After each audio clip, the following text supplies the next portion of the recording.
जीवन घटनाओं का संगम है।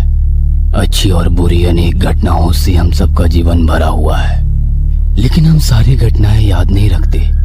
हमारे जहन में या तो सबसे अच्छी घटनाएं अपना घर बनाती है, या तो सबसे बुरी घटना अपनी छाप छोड़ती है। राघवेंद्र अपनी पत्नी दिव्या और अपनी 8 साल की बेटी कृति के साथ ट्रेन से शिमला जा रहा था। राघवेंद्र शिमला का ही रहने वाला था और दिल्ली की एक मल्टीनेशनल कंपनी में जॉब करता था। वो उसका परिवार हर साल गर्मी की छुट्टियों में अपने घर जरूर आते थे। राघवेंद्र के माता पिता नहीं थे, इसलिए शिमला वाला उनका घर केयरटेकर रमेश के भरोसे था। वैसे तो ज्यादातर ट्रेनें सर्दियों में लेट रहती है, लेकिन राघवेंद्र की ट्रेन इस गर्मी में भी लेट थी। वो भी पूरे 5 घंटे। शिमला पहुंचना था, लेकिन रात के 9 बज गए थे और अभी भी वो शिमला से बहुत दूर थे। क्या पापा, इतनी देर हो गई, हम घर कब पहुंचेंगे? बस थोड़ी देर और बेटा। आप कितनी देर से कह रहे हैं थोड़ी देर और, लेकिन हम पहुंच ही नहीं रहे हैं। जानते हैं पापा, इसलिए मुझे ट्रेन बिल्कुल भी पसंद नहीं है। तुम थोड़ी देर सो जाओ बेटा, जब शिमला आएगा तो हम तुम्हें जगा देंगे। आकृति ने माँ की बात सुनी तो जरूर, लेकिन उसे फॉलो नहीं किया। इसी कोच के शीशे से वह बाहर देखती रही। हालांकि थोड़ी देर बाद उसे नींद आ गई और वो सो गई। ट्रेन अपनी रफ्तार से जा रही थी। रात के 11:30 बज रहे थे। शिमला आधे घंटे में आने वाला ही था। अचानक किसी बुरे सपने से आकृति की नींद खुली। उसने चीखते हुए अपने पापा को जोर से पकड़ लिया। क्या हुआ बेटा? पापा मैंने सपने में देखा, कोई मुझे पकड़ रहा था। कौन पकड़ रहा था तुम्हें? पता नहीं मम्मी, उसका चेहरा ढका हुआ था। आकृति को जोरों की प्यास भी लगी थी, लेकिन साथ लाए बोतल में पानी ना के बराबर था। वो बार बार पानी मांग रही थी, तो दिव्या ने कहा, बस थोड़ी देर और बेटा, हम घर पहुंचने ही वाले हैं, फिर पी लेना पानी, ठीक है? आधी रात को ट्रेन शिमला पहुंची।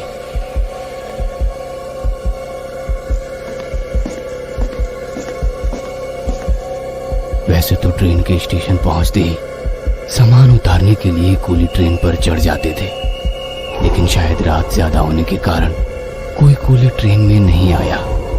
स्टेशन बिल्कुल सुनसान था।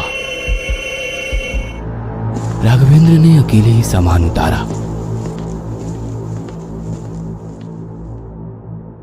उसने इधर उधर देखा, लेकिन अब भी उसे कोई कूली नहीं दिखा। वे सभी स्टेशन के बाहर निकले।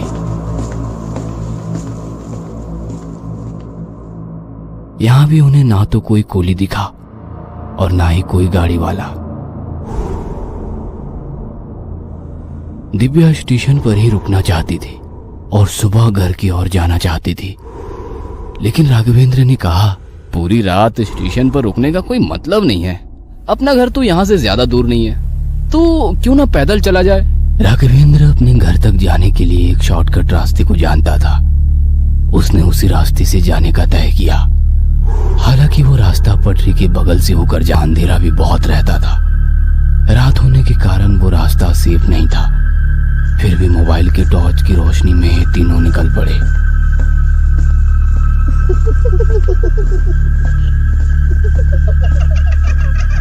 कुछ दूर जाने पर राघवेंद्र को ऐसा लगा कि कोई साया उनका पीछा कर रहा है। दिव्या को भी ऐसा ही लगा, इसलिए उसने आकृति का हाथ जोर से पकड़ लिया। अचानक उसे पटरी के किनारे कुछ रोशनी भी दिखी। वो कुछ समझ पाता, तभी टॉर्च की तेज रोशनी उसकी आंखों में पड़ी। एक आदमी टॉर्च और हाथ में हथौड़ा लिए उसके पास खड़ा था। क्या बात है साहब, इधर कहाँ जा रहे हैं? अपने घर जा रहा हूँ भाई। इस समय और इस रास्ते से? आपको पता नहीं ये रास्ता 6 महीने पहले बंद कर दिया गया है? मुझे बिल्कुल भी नहीं पता था भाई, मैं खुद 1 साल के बाद यहाँ आया हूँ। आप वापस लौट जाइए साहब और मेन रास्ते से ही जाइए अपने घर। वैसे आपका घर है कहाँ? अमरनगर। वो आदमी रेलवे का ट्रैकमैन रामविलास था, जो अपनी नाइट ड्यूटी कर रहा था। जब राघवेंद्र उससे बातें कर रहा था तो आकृति ने उससे पूछा, आपको इतनी रात को डर नहीं लगता है अंकल? यहाँ तो कितना अंधेरा है। बेटा मुझे डर नहीं लगता, वैसे भी ये काम मेरा है। अगर मैं लाइन को चेक नहीं करूंगा तो ट्रेन का एक्सीडेंट हो सकता है। राघवेंद्र वापस लौटने लगा। थोड़ी दूर जाने पर आकृति ने काली उंगली उठाकर अपनी माँ से बताया कि उसे जोर का बाथरूम आ रहा है। बच्ची है, क्यों गुस्सा कर रही हो उस पर? वैसे भी इन सब बातों पर किसका वश चलता है। दिव्या आकृति को लेकर थोड़ी दूर पर गई। राघवेंद्र उनका वेट करने लगा, लेकिन थोड़ी देर के बाद अचानक दोनों के चीखने की आवाज आई। राघवेंद्र भागता भागता वहां गया, लेकिन ना तो आकृति वहां थी और ना ही दिव्या। वो जोर जोर से उनका नाम पुकारने लगा। दिव्या, आकृति, दिव्या, आकृति। अचानक उसे वही ट्रैकमैन वहां दिखा। क्या हुआ भाई साहब, आप इस तरह क्यों चिल्ला रहे हैं? मेरी बीवी, मेरी बेटी दोनों के दोनों गायब हो गए हैं। गायब हो गए? कहाँ गायब हो गए? राघवेंद्र ने सारी बात रामविलास को बताई।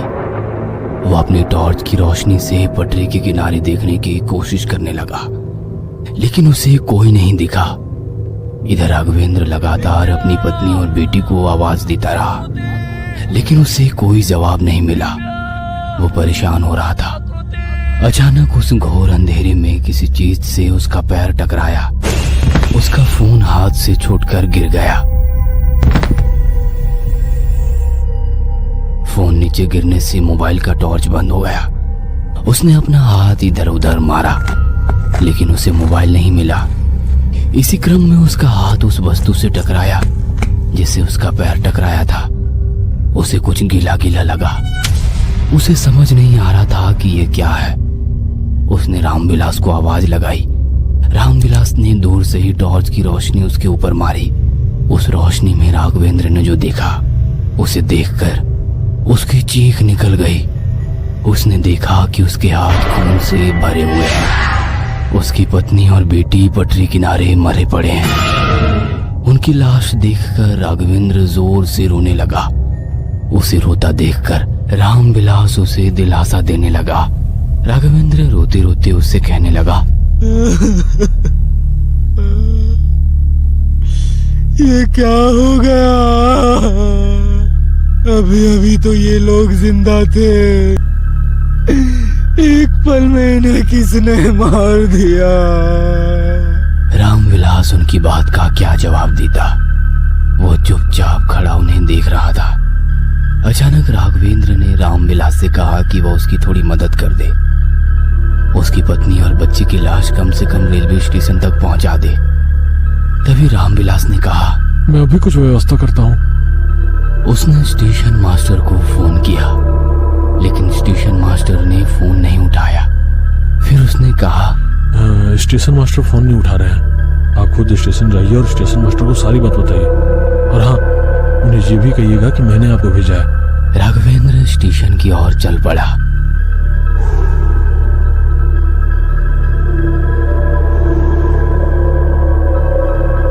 उसको गए हुए आधे घंटे हो गए थे, लेकिन वो अब तक लौट कर नहीं आया था। उन दोनों की लाश के पास बैठे बैठे रामविलास को डर भी लग रहा था। गर्मी बहुत अधिक थी, इसलिए अब उसे प्यास भी लग रही थी। गला सूखा जा रहा है मेरा। पता नहीं वो आदमी कहाँ रह गया। अब तक तो उसे आ जाना चाहिए था। अचानक रामविलास को ऐसा लगा कि उन दोनों के मृत शरीर में कुछ हलचल हुई है। रामविलास का डर के मारे बुरा हाल हो गया। उसने टॉर्च की रोशनी में फिर से उनकी बॉडी की ओर देखा तो उसकी चीख निकल पड़ी, क्योंकि उन दोनों की बॉडी तो वहां थी ही नहीं। रामविलास परेशान हो गया। अचानक उसे ऐसा लगा कि किसी ने अपने नन्हे हाथ उसके कंधे पर रखा है। रामविलास ने उसकी ओर करके टॉर्च जलाया, लेकिन उसने सामने जिसे देखा, उसे देखकर रामविलास की चीख निकल गई। वो कोई और नहीं, आकृति ही थी। आकृति के हाथ में पानी की एक बोतल थी।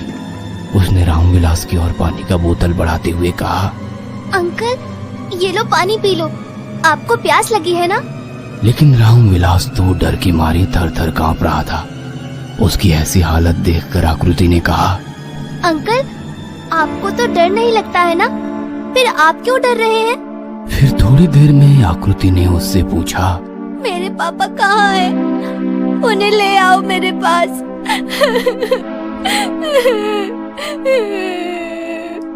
रामविलास ने आओ देखा ना ताओ देखा। वो अपना टॉर्च लेकर वहां से स्टेशन की ओर भागने लगा। आकृति भी उसके पीछे पीछे आ रही थी। वो और भी तेजी से भागने लगा। अचानक उसका पैर किसी चीज में फंसा और वो मुंह के बल गिर पड़ा। उसके मुंह से खून निकलने लगा। उसने अपनी जेब से रुमाल निकाली और अपने मुंह पर रख दिया। फिर टॉर्च जलाकर वो जमीन की ओर देखने लगा कि आखिर किस चीज में उसका पैर फंसा था जिसके कारण वो गिर गया। जैसे ही उसने रोशनी उस तरफ दिखाई, उसके चेहरे के रंग बदलने लगे। उसने देखा कि राघवेंद्र मुंह के बल गिरा पड़ा है। उसके मुंह से भी खून निकल रहा है। उसने राघवेंद्र को किसी तरह उठाया, उसे सारी बातें बताई, लेकिन राघवेंद्र ने उसकी बात का कोई जवाब नहीं दिया। उसने उसे हिलाया डुलाया, लेकिन वो तो अचेत पड़ा हुआ था। उसने उसके सीने पर अपने कान रखकर उसके दिल की धड़कन सुनने की कोशिश की, लेकिन उसे कुछ भी सुनाई नहीं दिया, क्योंकि राघवेंद्र भी मर चुका था। रामविलास को समझ नहीं आ रहा था कि राघवेंद्र को किसने मारा। तभी उसकी नजर दूर से आती आकृति पर गई। उसके हाथ में पानी की और वो उसी की तरफ ये बोलते हुए आ रही थी, अंकल, आपको प्यास लगी है ना? प्लीज पानी पी लीजिए। रामविलास फिर से वहां से उठा और पटरी के किनारे किनारे भागने लगा। अचानक उसे ऐसा लगा कि उसके पीछे सिर्फ आकृति ही नहीं आ रही, राघवेंद्र और दिव्या भी पानी की बोतल लेकर भागे आ रहे हैं। उनका पूरा शरीर लहूलुहान है। रामविलास भागता रहा। भागते भागते अचानक वो नीचे गिर पड़ा और वहीं पर बेहोश हो गया। सुबह जब उसकी नींद खुली तो वो रेलवे के अस्पताल में था। उसे समझ नहीं आया कि उसे अस्पताल में कौन लेकर आया। तभी स्टेशन मास्टर उसके पास आए और उससे कहा कि सुबह जब उसकी ड्यूटी ऑफ हुई और वो घर जा रहे थे तो उसने उसे पटरी किनारे पर देखा और वही उसे अस्पताल लेकर आए थे। रामविलास अब भी रात की घटना को भूल नहीं पाया था। वह स्टेशन मास्टर से कुछ कहने वाला था कि तभी उन्होंने उससे पूछा, राघवेंद्र, क्या कल रात तुम्हें एक आदमी, एक औरत और एक बच्ची मिले थे? राघवेंद्र को ये समझ नहीं आया कि आखिर स्टेशन मास्टर को उनके बारे में कैसे पता चला। तब स्टेशन मास्टर उन्हें बताने लगे, कुछ महीने पहले एक परिवार जो दिल्ली से यहाँ अपने घर आया हुआ था, उन तीनों की मौत एक तेज रफ्तार ट्रेन से कटने से हो गई थी। तभी से उनकी आत्मा स्टेशन के पास मंडराती रहती है। नाइट ड्यूटी करने वाले कई रेलवे स्टाफ को वे तीनों दिख चुके हैं। इसी कारण रात को उस रास्ते से आने जाने वाले लोगों पर सरकार की तरफ से रोक लगा दिया गया था।